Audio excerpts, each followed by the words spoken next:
Hello and welcome back to Berserker, and we have a really good opportunity on our hands here. Obviously, I'm running around with a pretty strong army at the moment, and personally, I would love to be able to take a couple of extra fiefs. As you can see, we have Germanus right there, and we have Isilcred running around and attempting to run some interference. And it feels to me like Germanus is actually on the offensive, while Isilcred is being a little bit more defensive. I actually wonder whether that is due to their settings. Yeah, as you can quite clearly see, I've left this guy on neutral priority. I actually do not appreciate that, so I'm going to change him over to defensive. Same thing with Nielsen as well. It's actually good that I noticed that, because otherwise we're going to be letting that guy just run around doing whatever, and then eventually he's going to get murdered. Or at the very least, I would assume that he's probably going to get murdered at some point in the very near future. Anyway, we do have a situation here. I can take Sestadaim Castle relatively easily. However, I'm going to need to do something about these guys. Come on, can we catch him? Yes, we can. Thank you very much. Okay, let's see what we can do here. Should I auto-resolve? I think I will auto-resolve this. Yep, very good decision on that, because we only lost a handful of units, really not anything to worry about. Bear in mind that I did stop by some of my fiefs to acquire some more relatively low tier units so that I can make the most of this experience, because I noticed that many of the donations that we were having, with the exception of that insane one from the previous episode where we were able to get, what was it, 41,000 or something like that, 41,000 in donation experience alone. I mean, crazy amounts right there. But because we were able to do that, of course, it really makes a huge difference to just continue taking those newer recruits along with you. And that makes a huge difference to your overall combat strength. And, oh, look at this, he's actually helping me. Can you believe it? An Ospak of the Southern Empire has been taken prisoner by Nielsen. That is really, really good to know. And apparently this guy is running away from him. I'm actually kind of surprised about that. Maybe I shouldn't be so surprised, because he only has 11 Berserkers, so it's not really anything to write home about there. But we are going to take Sestadaim Castle, and we will attempt to eliminate the other vassals around the territory of it once we have taken this, of course.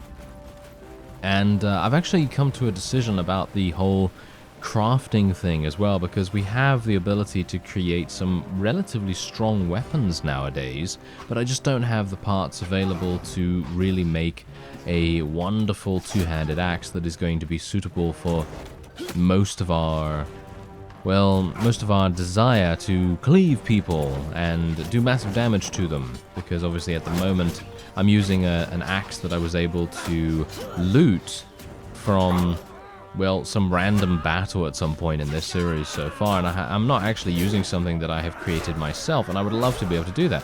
So what I'm actually going to decide to do, if I am allowed to actually get onto the battlements right here, but yes, what I'm actually going to do is I'm going to check every single marketplace that I can, if I can check the marketplaces, that is, if they allow me to do that.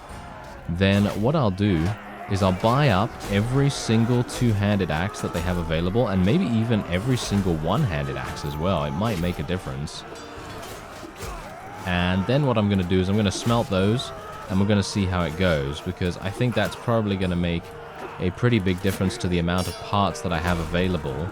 I'm going to need to be very careful here. As you can see, these guys are really doing a number on me with their wonderful, wonderful accuracy. Not particularly happy about that. And as you can see, the enemy is actually fighting us off quite nicely. Yeah, I'm going to have to tell my people to charge in now, I think. Let's just tell them to charge in, and we'll see what we can do about that. Now, bear in mind that obviously we are going to have some issues. I might even fall off the battlements here, but we have to make sure that they don't get on this catapult again, because the catapult is actually significantly problematic for us. Seems like the opponent is always relatively accurate with that, so I generally want to try and prevent them from utilizing that as much as possible. And there's another one over here too, by the way, so I should probably do a little bit of something about that as well. And oh yes, the damage being done right now is fantastic from our axe. Really, really nice. I gotta say, I think I've said this before, but I'm gonna say it again. I think I was not particularly convinced as to the well, should we say efficiency, or how good the two-handed axe would actually end up being, but it is so much better than I anticipated. It really is. I thought to myself, oh yes, this thing's, it's not going to do that much, you know, it's going to be kind of, yeah, you know, mediocre. But it is just so much more fun to use than a two-handed sword. Not entirely sure why that is. But I guess it's because we're just running around like a insane, mad, crazed berserker. And, there we go, never mind. It seems like the enemy has retreated to the keep. Well, that's unfortunate, but we did only lose 10 units.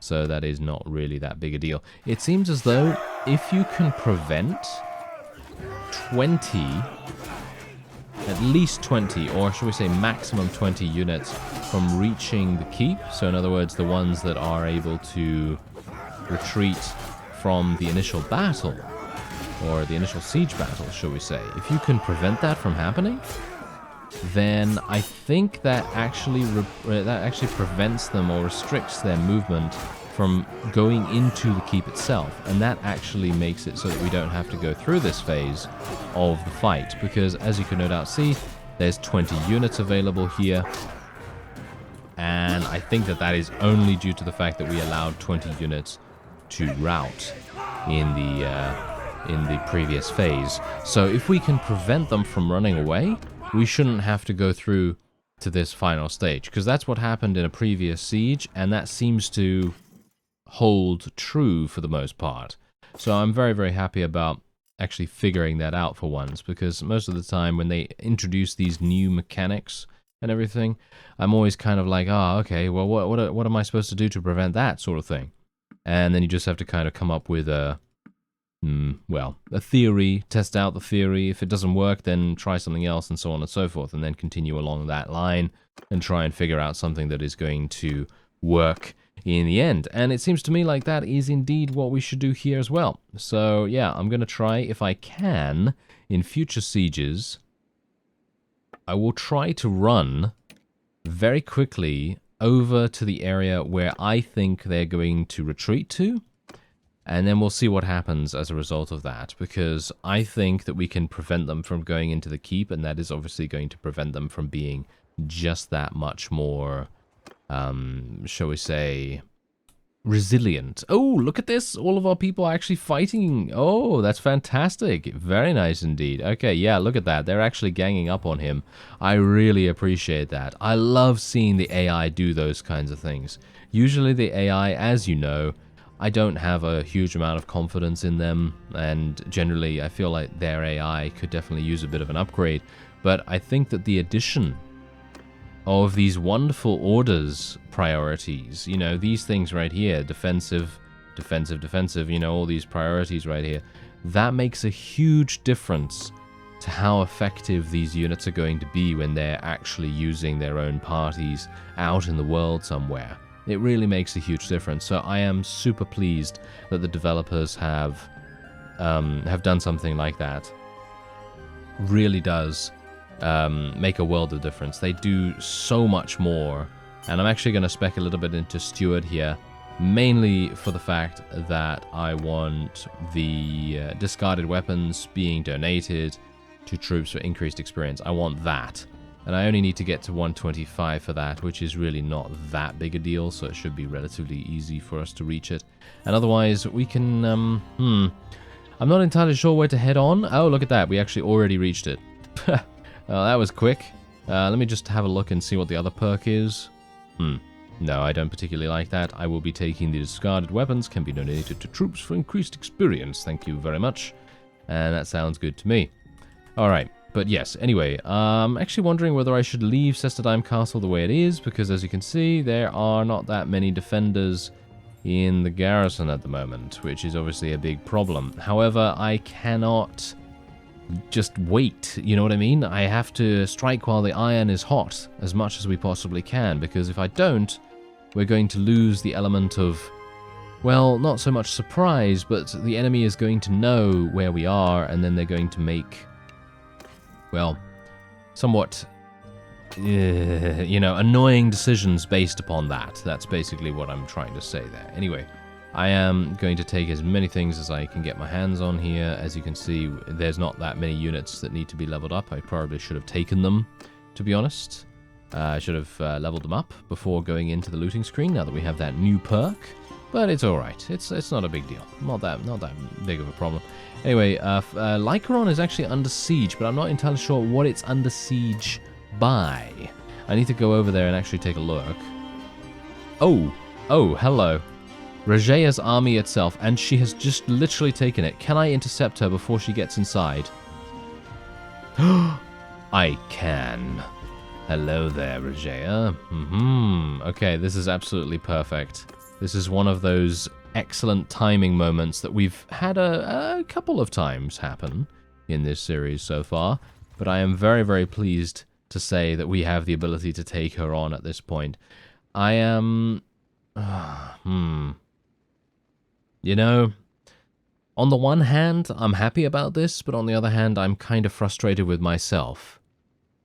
You know why? I think you can guess. I'm going to give you 3 seconds, 3, 2, 1, to guess. And basically what it is that I didn't put my prisoners in the dungeon of Sestadaim Castle. So I'm actually kind of shooting myself in the foot a little bit here, mainly because now I'm going to have to get rid of a whole bunch of prisoners to be able to even take the vassals without losing them, and so on, you know. I'm going to lose a lot of units and a lot of potential roguery skill as a result of this too in my prisoners' hold, because I will have to let some of them go, and I won't be able to take as many people prisoner as I would have liked. And yeah, so that was my mistake here, but obviously if I had taken any longer in getting over here, we might have missed the opportunity, because obviously you saw Rajea was just about to go inside to Lycaron's garrison, and that would have made a huge difference to her survivability, because she would have placed units in there. There are no units in there right now, so if we can take her out, which is what we're trying to do right now, then Lycaron is going to be ours for the taking, which is exactly great, because that means that I haven't had to do anything at all. I haven't had to put my own units on the line, and we can pretty much just relax for the most part, because we're not at war against the Western Empire either, and that was actually a Western Empire fief beforehand, which is kind of amusing in itself. Anyway, I'm going to just move my forces continued towards the opponent. We have to be a little bit careful here, because obviously they have a lot of cavalry. I'm going to tell them to charge in now. I'm going to try and see if I can maybe do some damage to some of them while they are within range. Hello there, sir. I hope you don't mind, but I am going to cleave you. Unfortunately, he does mind that, apparently, because he is walking away from me. That is not very nice of him. Okay, let's just try and see if I can maybe eliminate this guy then. There we go. That was a big mistake on his part. Oh, actually blocked that. Can you believe it? Oh, that was one of those one-handed guys. I was telling you about that in the previous episode. I'm very bad at blocking one-handed weapon users that are on horseback. I'm super bad at blocking those guys, because they can attack from a multitude of different angles, and I'm not entirely sure which one works the best. But when you're blocking against pole arms, oh, it's super easy, because they always just have a thrusting motion, and it's not that big a deal. However, one-handed, oh, it's a different story. It's a different story for me. So, yeah, that's really, really nice that I was able to actually block one for once. Usually they just do massive damage to me, and then I'm dead, you know? But, thankfully not this time.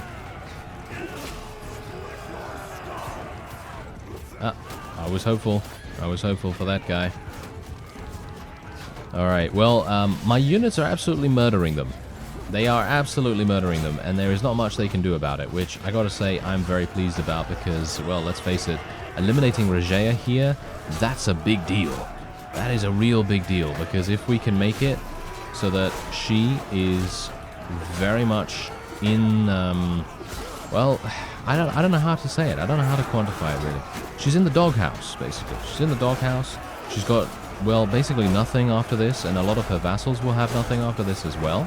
So we are basically in a situation where we are grinding them into the dust. That is exactly what we are doing right now, because they are going to have very low tier units. They're not going to have a large amount of high tier units, and that is just going to further our conquest of the Southern Empire. And as I said in the previous episode, I would love to be able to take the majority of the Southern Empire's territory and just try to expand our own, because it seems to me like the Southern Empire is definitely one of those factions that is kind of on the weaker side at the moment.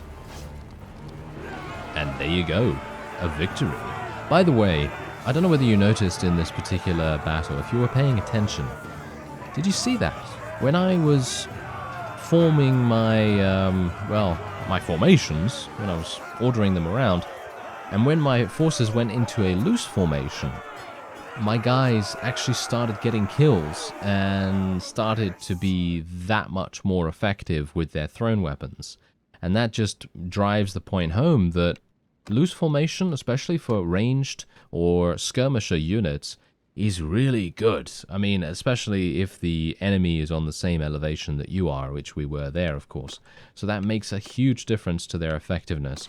Really, really nice to see that. And we do have the opportunity to take a number of units and indeed rescue them, which I suppose I will do. But I'm only going to take the higher tier ones. I'm only going to take tier 5s and tier 4s, and that's basically it. I will leave the rest. And should I leave the rest actually? Is it worth it? I don't know. I'm going to take the rest just because. I won't take the militia though. And as you obviously know already, I don't have that much space to really take any other prisoners. So I'll just take what the game allows me to take, and then that's it. Because here's the thing. If I take the rest of these, okay, and then I go into Lycaron, I might be able to put them in there. But how many of these guys are going to escape in that time? Should I take the risk? I think you're nodding. I think you're nodding. Let's do it. Let's take the risk. I'm going to move at a literal 1.0 speed, which is very bad. But yeah, let's try it. Why not? Let's try it, right? Okay. I'm sorting by price now so that I can take everything that's the most expensive and then donate the rest, because that seems to save me the most time, saves me the most inventory space, and it also gives my troops the most experience too. So, pretty happy with that. Anyway, there you are. Okay, so now Lycaron has been taken. As you can see, 0 defenders, but now I'm very, very worried that this guy is going to attempt to take it. Okay. We actually made it? Well, there's no one inside apart from 4 militia.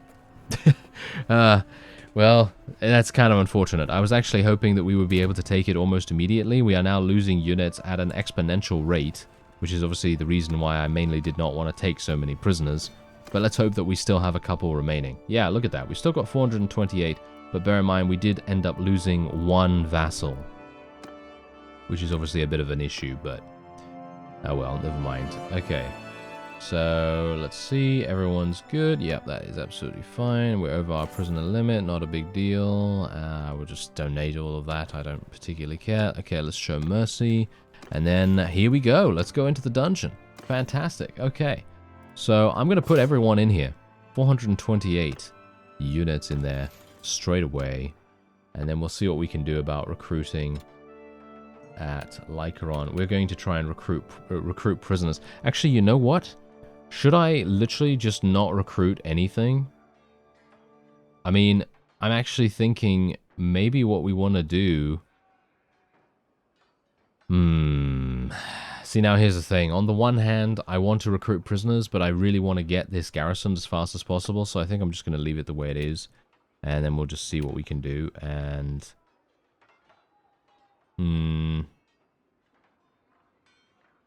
yeah. I think the way that it's going right now should be alright. There is actually something under siege at the moment, though. Oh, yeah. Actually, I do have a number of units that I can place in here, though.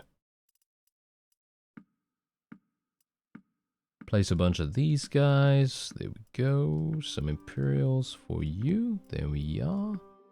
And that is it. Very nice indeed. Alright, there you go. So now there's at least 30 in there, which is not obviously the greatest thing in the whole world, but we now have another town to call our very own, and I'm very pleased about that.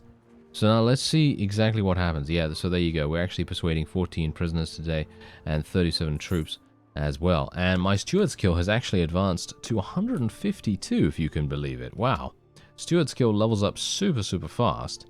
Okay, so do not pay wages for wounded soldiers and increase village hearth growth rate by 20%, or influence gain from donating troops is increased by 25%. I don't care about that in the least, so I'll probably do the not paying wages for wounded soldiers, even though that... Either one of these doesn't really help me that much, so I'm just going to do the wage one, I suppose, because I don't actually donate troops ever for influence gain, because why do I need influence? I literally have over 3,000 of that thing, so it's not really that important, is it?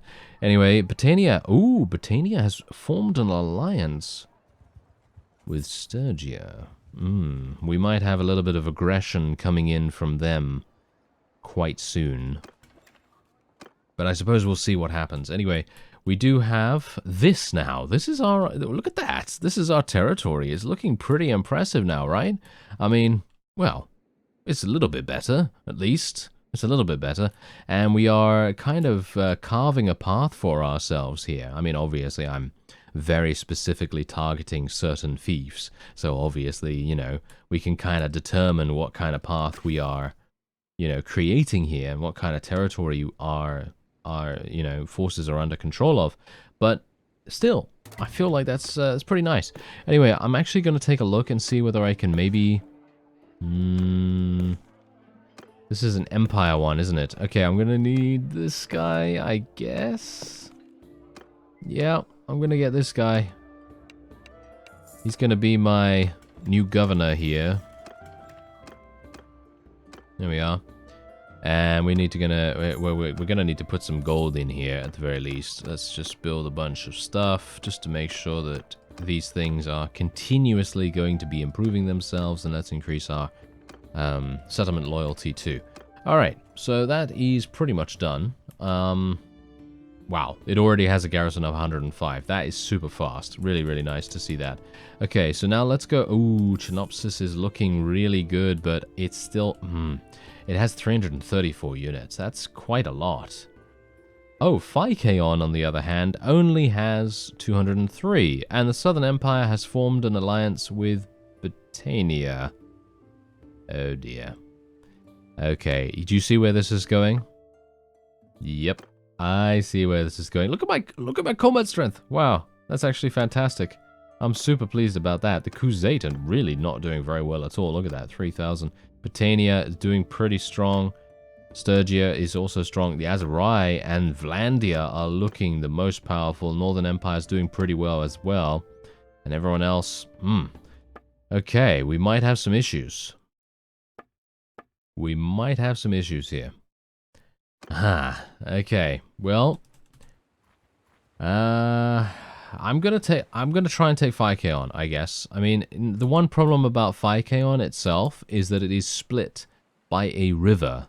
That is the only thing that kind of prevents me from really badly wanting to take this. I mean, it's a town, of course, and a town is always great, and there are only 200 units here, which is really super nice. I mean, really, they did not even bother putting any kind of defensive measures in place whatsoever. And look at this. This is exactly what I was talking about. Look at how defensive the Southern Empire is being right now. They're not doing anything. Look at these guys. Look at them. They are so incredibly weak right now. And no offense to them, they're trying their best, but they're not really going to be able to do anything with their current forces because they have been preyed upon by us and by a number of other factions, of course, in the recent past. And, well, they're not really able to do anything, which is exactly the reason why we're now able to basically parade through their entire area without any kind of, without any kind of problem at all. And it's making a huge difference to our ability to expand. So, the fall of the Southern Empire is going to be upon us relatively soon, and that means the rise of the, well, Berserker Barony. Yes. That is such a stupid name, but I love it. Oh my goodness. Okay, well, let's have a look and see if I can maybe use my thrown weapons a little bit. That reminds me, I do need to spec into my thrown weapons a little bit more. Next time I get a level up, I'll do something about that. As you can see, my thrown weapons are really bad. Yeah. It is just frustrating to watch. I'm sorry. It is just really, really bad. And it's kind of cool, though, how they've made it so that javelins and stuff, like, I'm talking all the other projectiles as well, just bounce off the stone walls instead of getting embedded in the stone walls. Because obviously they're not going to get embedded in the stone walls unless Hercules throws that thing or something, or some kind of superhuman force propels it. And I mean, even in that case, a wooden whatever is probably not going to get embedded in a stone wall in the best of times. Highly unlikely that would be the case at least. Anyway, let's see if I can maybe survive this. Oh, nice damage. This guy, really? Come on, kill him. Oh, this is such a bad thing. We are in a bad situation. Okay, can I get out here? Yes, I can. Okay, fantastic. Don't shoot me, sir. I am saying hi to you, and then I'm saying bye. Goodbye. There we are. Perfect. Okay, now, this is the only thing that axes don't do particularly well. Their cleaving potential is pretty bad. So they are generally going to not be able to kill multiple units with one swing. I do have the setting enabled where it allows me to swing through multiple units. I do have that enabled because obviously that is how a berserker would be. You know, it's just kind of furthering the theming a little bit, and you know, generally I feel like that's kind of cool. And I think as a result of using an axe, it does make it that much more,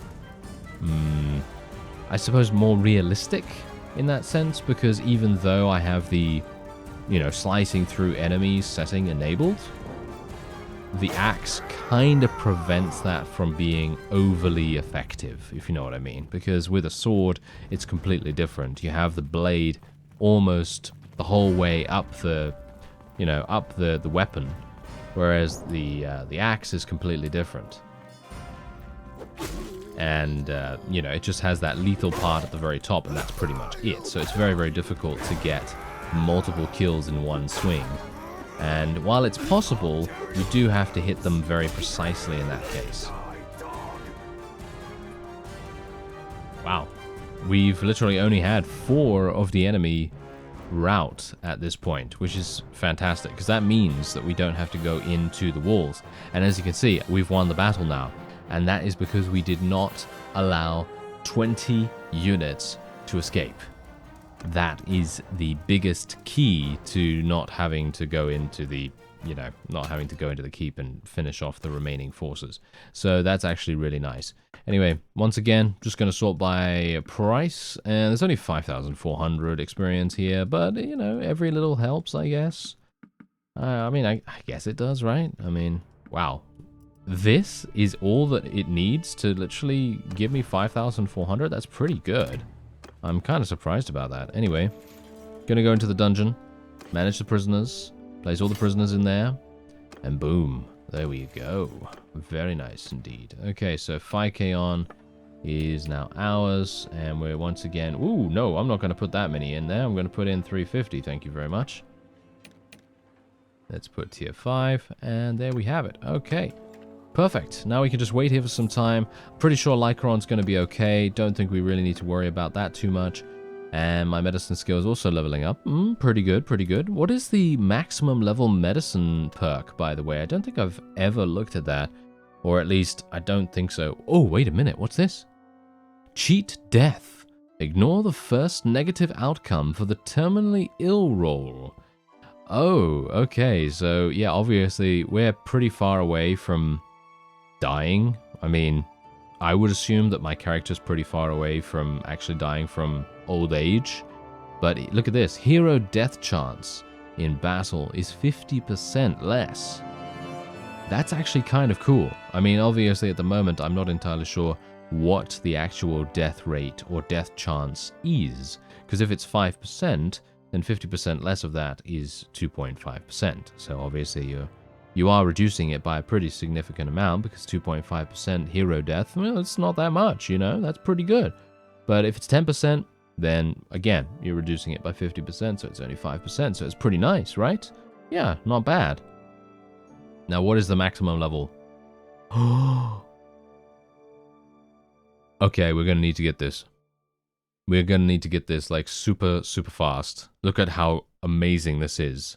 I mean, obviously, it's for every 2 skill points, so it is not as effective as you'd think, but it is very good still, even just with this, because your troops getting 1 HP for every 2 skill points above 200 medicine, and at this point, you're going to have 275.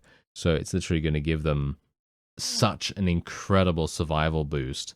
I really want to get that pretty much. Oh, that is good. Okay, how do I level this up? Help wounded soldiers, heal, and settlements. That's it? I mean, I've been leveling it up, but it takes a long time. Let's just say that. It takes a long time. Anyway, I suppose that's going to be it for this episode, and we've expanded our territory quite nicely, and we're just going to continue to do that. We'll try and eliminate the Southern Empire if we can, because their war exhaustion isn't even going up that much. So I still have a pretty significant amount of time to wage war against them, and hopefully we're going to be able to take Chinopsis, maybe Melion Castle, maybe Cyrenea as well. Or we can go down here and take Vostrum and Marinia Castle, and maybe even Lavinia, but it's under siege at the moment, so probably not that. But anyway, we have options. I thank you very much for watching, and I'll see you next time.